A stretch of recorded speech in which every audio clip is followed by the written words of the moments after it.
There are many fandoms out there, some bursting with fan activity, while others remain surprisingly silent. What is it that makes some communities spring to life while others struggle to gain a decent foothold? While that may be hard to determine, the results are not hard to identify. This is Shipper's Guide to the Galaxy, and these are some fandoms that probably deserve a lot more love.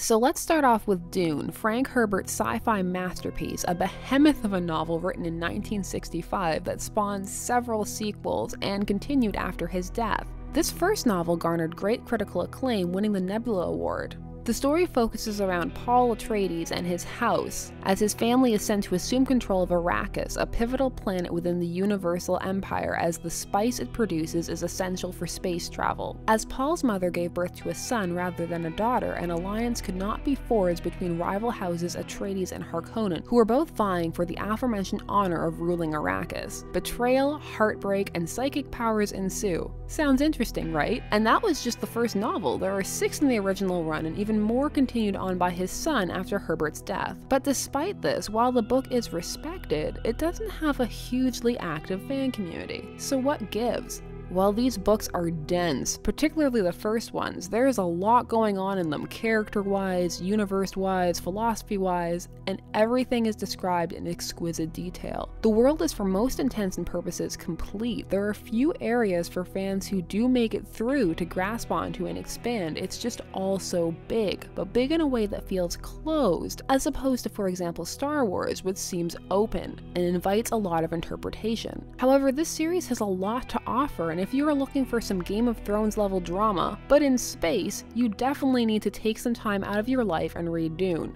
Dune also has some film and television adaptations, however they vary in terms of their success, as the novels are very dense and difficult to adapt. But check it out if you have a lot of free time, because Dune may just be for you.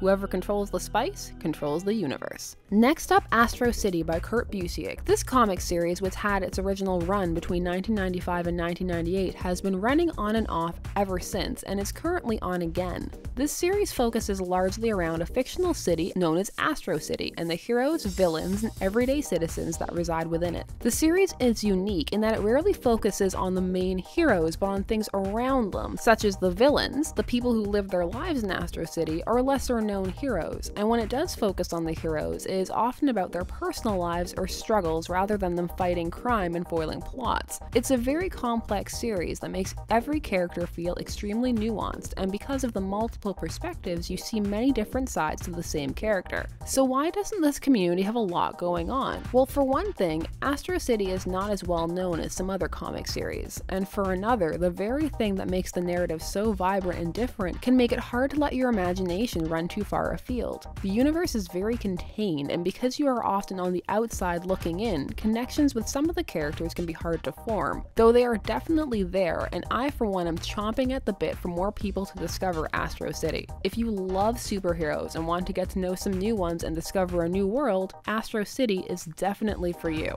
And another surprisingly inactive fandom is that of Anne Rice's The Vampire Chronicles. Starting off with the first novel, Interview with the Vampire, published in 1976, the world was introduced to a whole new gothic horror series full of beautiful vampires, as well as their twisted, interconnected histories and a whole lot of homoeroticism. The follow-up novel, The Vampire Lestat, published in 1985, served to establish the titular Lestat as the breakout character of the series, and proved narratively interesting as his novel served as a direct rebuttal to his child Louis's recollection of events in Interview with the Vampire. The first few books in the series are beautifully written and create clear voices for each of the characters. So, what's up with this fandom? Well, this one is a little unique, as people often get right into this world creating art and fics. However, this fandom was stopped dead in its tracks for a bit in the early 2000s by the author herself, Anne Rice. Rice did not like outside interpretations of her characters, and felt that fics were infringing upon her authorial rights, and fiction sites were often shut down. However, as time has gone on, that sentiment has mellowed, and fiction is beginning to pick up again. However, her later novels are not as well loved as the first, and so not many people are encouraged to go back to the beginning into the 1970s to find an old novel. But attention Warning all vampire lovers, these books are a must-read. Read them till you can take no more, and definitely watch the 1994 film Interview with the Vampire starring Brad Pitt and Tom Cruise. It really captures some of the emotional horror of being an undead creature. Well, hopefully you now have some new stuff to check out, courtesy of Shipper's Guide to the Galaxy. May you discover a new much-loved fandom and some new ships.